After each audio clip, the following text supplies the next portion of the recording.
మిత్రులందరికీ నమస్కారం. ఎడ్‌ప్లస్ ఛానల్‌కి స్వాగతం. మీరందరూ హెల్తీగా ఉండాలని కోరుకుంటూ GK and current affairs questions video సిరీస్‌లో భాగంగా ఇప్పుడు 576వ ప్రశ్న చూద్దాం. ఆర్య సమాజాన్ని స్థాపించింది ఎవరు? స్వామి దయానంద సరస్వతి అండి సమాధానం. నెక్స్ట్ ప్రశ్న చూడండి. ఆర్య సమాజాన్ని ఎప్పుడు స్థాపించారు? 1875లో స్థాపించారండి. నెక్స్ట్ ప్రశ్న చూడండి. అంతర్జాతీయ సైకిల్ దినోత్సవాన్ని ఏ రోజున జరుపుకుంటారు? అంటే జూన్ 3 అండి. నెక్స్ట్ ప్రశ్న. ప్రార్థన సమాజాన్ని ఎవరు స్థాపించారు? అంటే ఆత్మారాం పాండురంగ్ అండి. ఇక్కడ చూసుకున్నట్లయితే మరి ఇలాంటివి మీకు ఎలా అనిపిస్తున్నాయో మీ యొక్క సజెషన్స్ సలహాలు కూడా ఇవ్వగలరు. అలాగే మరి ఇందుకు సంబంధించి మీకు ఏ టాపిక్స్ కావాలనుకున్నట్లయితే కింద మీరు కామెంట్ చేసినట్లయితే దానికి సంబంధించి మీకు ఇక్కడ ప్రశ్నలు అయితే తీసుకోవడం జరుగుతుంది. ఇక్కడ ఇచ్చేటువంటి ప్రశ్నలు అన్ని పోటీ పరీక్షలకు అయితే ఉపయోగపడతాయి కాబట్టి లైక్ చేయండి, షేర్ చేయండి. ఫస్ట్ టైం చూస్తున్నట్లయితే ఛానల్ని సబ్స్క్రైబ్ చేసుకొని పక్కన ఉన్న సింబల్ నొక్కి ఆల్ అని సెలెక్ట్ చేసుకోండి. అప్పుడే నేను చేసే ప్రతిదీ కూడా మీకు మొదటగా నోటిఫికేషన్ రూపంలో అయితే వస్తుందండి. అలాగే మరి ఎవరైనా సపోర్ట్ చేయాలనుకునే కనుక ఛానల్ని మీరు అక్కడ జాయిన్ బటన్ ఉంటుంది కింద, అక్కడ నుంచి జాయిన్ అయ్యి మీరు మెంబర్షిప్ తీసుకొని ఛానల్ని సపోర్ట్ చేయగలరండి. నెక్స్ట్ ప్రశ్న చూడండి. ప్రార్థన సమాజాన్ని ఎవరు స్థాపించారు? అంటే ఆత్మారాం పాండురంగ్ అండి. ఇక్కడ మరి ప్రార్థన సమాజాన్ని ఎప్పుడు స్థాపించారు? అంటే 1867. నెక్స్ట్ ప్రశ్న. వేద సమాజాన్ని స్థాపించింది ఎవరంటే కేఎస్ నాయుడు మరియు చంద్రసేన్. సో ఇది కూడా మరి బ్రహ్మ సమాజాన్ని ప్రేరణ పొంది ఈ సమాజాన్ని స్థాపించడం జరిగింది. నెక్స్ట్ వేద సమాజాన్ని ఎప్పుడు స్థాపించారు? అంటే 1864లో స్థాపించారండి. నెక్స్ట్ ప్రశ్న. భారతదేశపు మొదటి కలర్ చిత్రం ఏది? అంటే కలర్ పిక్చర్ ఉంటుంది కదా, సో అది ఏదంటే కిసాన్ కన్య అండి.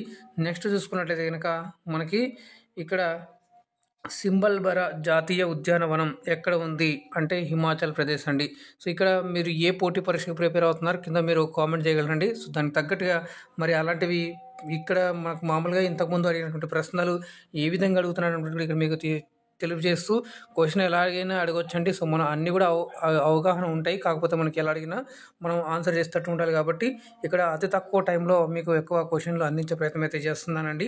నెక్స్ట్ ఇక్కడ ఫోబియా అనగా అంటే భయం. సో ఇక్కడ టర్మినాలజీ కూడా ఒక్కోసారి అడిగే ఛాన్స్ ఉంది కాబట్టి మీరు ఈ టర్మినాలజీ కూడా మీరు చూడగలరు. నెక్స్ట్ చూస్తున్నట్లయితే హిప్నోఫోబియా అనగా నిద్ర భయం అండి. నిద్రకు సంబంధించినటువంటి భయం అనమాట. ఏ ఫియర్ ఆఫ్ స్లీప్. మరి అలాగే మరి మెన్కి ఫియర్ ఉన్నటువంటి అంటే మనుషుల అంటే మగవాళ్ళతో భయం అటువంటిది ఏ ఫోబియా అంటారు? మీరు కామెంట్ చేసేయండి. అలాగే మరి అమ్మాయిలు అంటే లేడీస్ పట్ల భయం ఉన్నటువంటిది ఏమంటారో వాటి పేరుని అయితే మీరు కింద కామెంట్ చేయగలరు. మరి అలాగే ఇక్కడ చూసుకున్నట్లయితే ఇక్కడ నెక్స్ట్ ప్రశ్న.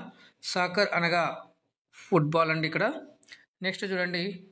పోలో ఆటలో ఏ చేయిని ఉపయోగించడం నిషేధం? అంటే ఇక్కడ ఎడమ చేయండి. అసలు ఎడమ చేయి వాడరు, మిగతా దాంట్లో మామూలుగానే వాడతారు. నెక్స్ట్ చూసుకుంటే కనుక ప్రపంచంలో తొలిసారిగా హిందీ మాట్లాడే రోబో పేరు ఏమిటి? అంటే రష్మి అండి. సో ఇక్కడ మీరు ఈజీగా గుర్తుపెట్టుకోగలరు. రష్మి అంటే మీరు పేరు గుర్తుంది కాబట్టి ఈజీగా చేయగలరు. నెక్స్ట్ ప్రశ్న. మొదటి ఉర్దూ మాట్లాడే రోబో ఏది? అంటే రూబా. సో ఈ కొన్ని రోబోస్ ఇలా ఉంటాయి కదా, ఇవి కూడా మీరు గుర్తుపెట్టుకోవాల్సిన అవసరం ఉంది. ఎందుకంటే ఇప్పుడు మారుతున్న కాలంలో టెక్నాలజీ వస్తున్నటువంటి కాలంలో ఏఐ ఉన్నటువంటి కాలంలో మరి ఈ రోబోల గురించి కూడా మనకి ఐడియా ఉండాలి, సైన్స్ అండ్ టెక్నాలజీ పరంగా కూడా. అలాగే మరి ఇక్కడ చూసుకున్నట్లయితే ఇప్పుడు వస్తున్నటువంటి కొత్త ఇన్నోవేషన్స్ ఏవైతున్నాయో దాని పట్ల కూడా మనకు కొంత అవగాహన ఉండాలి. అలాగే స్టాటిక్ జీకేకి సంబంధించి మనం ఎప్పటికప్పుడు అప్డేట్ చేసుకుంటూ ఉండాలి, రైట్. సో ఇక్కడ మొదట ఇంగ్లీష్ మాట్లాడే రోబో ఏది? అంటే సోఫియా అండి. నెక్స్ట్ ప్రశ్న. మొదట తెలుగు మాట్లాడే రోబో ఏది? అంటే షాలు. ఇక్కడ మీరు గుర్తుపెట్టుకోండి, ఇక్కడ మీకు తప్పుగా ఉన్నట్టుందండి టైపింగ్. షాలు అండి, SHALU షాలు ఉండాలి, ఓకేనా. సో ఇక్కడ మీరు దీన్ని కరెక్ట్ చేసుకోగలరు. షాలు అనేటువంటిది తెలుగులో మాట్లాడే మొట్టమొదటి రోబో అనమాట. నెక్స్ట్ చూసుకున్నట్లయితే కనుక ఇక్కడ ఏ మూలకాలను కలిపి అమోనియా ఏర్పరుస్తాయి? అంటే హైడ్రోజన్ మరియు నైట్రోజన్ అండి. ఇది హైడ్రోజన్ మరియు నైట్రోజన్. అయితే ఇంకా ఎవరైతే ఇది ఫస్ట్ టైం చూస్తున్నారో వారి కోసం అయితే కింద మీకు డిస్క్రిప్షన్ బాక్స్లో జీకే షార్ట్స్ అని చెప్పేసి ప్లేలిస్ట్ ఇచ్చాను. అక్కడ నుంచి మీరు అన్ని వీడియోస్ మిస్ అవ్వకుండా చూడగలరు. అలాగే ఇక్కడ పైన ఐకార్డ్ దగ్గర కూడా మీరు అప్పటి నుంచి చూస్తూ ఉండొచ్చు, వీడియోస్ లింక్స్ అయితే ఇచ్చాను. ఇక్కడ నుంచి కూడా మీరు వీడియోస్ చూసి మరి మీ యొక్క ప్రిపరేషన్లో భాగంగా ఈ ప్రశ్నలు ఉపయోగపడాలని చెప్పేసి నేను కోరుకుంటున్నానండి. నెక్స్ట్ చూసినట్లయితే కనుక నోబెల్ బహుమతి ఎన్ని రంగాలకు ఇస్తారు? అంటే 6 రంగాలకు ఇస్తారండి. మరి నోబెల్ బహుమతి ఏ రంగాలలో ఇస్తారు అనేటువంటిది ఇక్కడ మీకు ఇచ్చారు కదా, 6 అని చెప్పాను కదా. ఆ 6 రంగాలేంటో మనం ఇక్కడ అవేర్‌నెస్ ఉండాలి. ఇక్కడ చూస్తున్నట్లయితే గనక మరి భౌతిక శాస్త్రం, రసాయన శాస్త్రం, తర్వాత ఆర్థిక శాస్త్రం, తర్వాత మరి మెడిసిన్, తర్వాత శాంతి సా అలాగే సాహిత్యం, ఇవన్నిట్లో మనకిక్కడ ఈ నోబెల్ ప్రైజ్ అనేటువంటిది ఇస్తారు. మరి ఎఫ్ఐఆర్‌ను విస్తరించండి అని చెప్పేసి క్వెషన్. మరి ఫస్ట్ ఇన్ఫర్మేషన్ రిపోర్ట్ అయితే నోబెల్ పురస్కారం ఎప్పుడు మొదటిసారిగా ఇచ్చారు? అలాగే ఇది చూసుకున్నట్లయితే గనక ఎకనామిక్స్ అంటే ఆర్థిక శాస్త్రంలో ఎప్పటినుంచి నోబెల్ పురస్కారం ఇవ్వడం ప్రారంభించారో కామెంట్ చేసేయండి. నెక్స్ట్ అలాగే మరి శాంతి పురస్కారం నోబెల్ పీస్ పురస్కారం పొందినటువంటి భారతీయ వ్యక్తి ఎవరో అది కూడా మీరైతే కామెంట్ చేయగలరు. నెక్స్ట్ చూసినట్లయితే కనుక లాలా లజపత్ రాయ్‌ని ఏమని పిలుస్తారు అంటే షేర్-ఏ పంజాబ్ అని చెప్పేసి పిలుస్తారండి. ఇవి కూడా మనకు చూసుకోవాలి. నెక్స్ట్ చూసుకున్నట్లయితే కనుక మైసూర్ టైగర్ అని ఎవరిని పిలుస్తారు అంటే టిప్పు సుల్తాన్ అండి.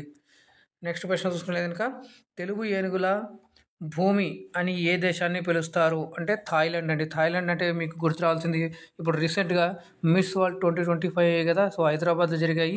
హైటెక్స్ ఎగ్జిబిషన్ సెంటర్‌లో దానికి సంబంధించి మరి మిస్ వరల్డ్‌గా గెలుపొందినది థాయిలాండ్ నుంచి. మరి అదెవరో మీరైతే కామెంట్ చేయగలరు. ఇంతకుముందు వీడియో సిరీస్‌లో మనం అది చేసాం.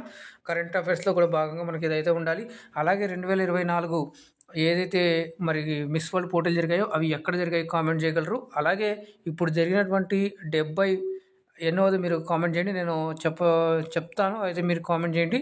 ఇప్పుడు రీసెంట్‌గా జరిగినటువంటి మిస్ వరల్డ్ 2025 పోటీలు ఎన్నవ పోటీలు జరిగినాయో మీరైతే కామెంట్ చేయగలరు. నెక్స్ట్ చూసుకున్నట్లయితే ఇంగ్లాండ్‌ని ఇలా కూడా పిలుస్తారు అంటే మరి 1000 లేక్స్ అని చెప్పేసి ఇక్కడ పిలుస్తారండి. మరి మొత్తంగా మనం ఇప్పటికి 600 ప్రశ్నలైతే చేసుకోవడం జరిగింది. సిరీస్ స్టార్ట్ చేసినప్పటి నుంచి. మరి చూస్తున్న ప్రతి ఒక్కరికి అలాగే అందరికీ కూడా ఉపయోగపడుతున్నాయి అనుకుంటున్నాను. మరి మీకు నచ్చినాయి అనుకుంటున్నాను. ఇన్ఫర్మేటివ్‌గా ఉన్నాయి అనుకుంటున్నాను. మరి లైక్ చేయండి, షేర్ చేయండి. ఫస్ట్ టైం చూస్తున్నట్లయితే ఛానల్‌ని సబ్స్క్రైబ్ చేసుకొని పక్కన గంట సింబల్ నొక్కి ఆల్ అని సెలెక్ట్ చేసుకోండి. అప్పుడే నేను చేసే ప్రతిది కూడా మీకు మొదటగా నోటిఫికేషన్ రూపంలో అయితే వస్తుందండి. మరి ఛానల్‌ని కూడా మెంబర్‌షిప్ తీసుకొని సపోర్ట్ చేయగలరు. చూస్తున్న ప్రతి ఒక్కరికి, కామెంట్ చేస్తున్న ప్రతి ఒక్కరికి కూడా మరి పేరు పేరున ధన్యవాదాలు తెలుపుకుంటూ, ఎవరైతే మెంబర్‌షిప్ తీసుకున్నారో వారందరికీ కూడా ప్రత్యేక ధన్యవాదాలు తెలుపుకుంటూ, మూవ్ ఫార్వర్డ్ పాజిటివ్ వైబ్రేషన్స్ అండి. మీరు జాగ్రత్తగా ఉండండి, సురక్షితంగా ఉండండి. మళ్ళీ నెక్స్ట్ వీడియోలో కలుద్దాం. అందాక ధన్యవాదాలు. జై హింద్.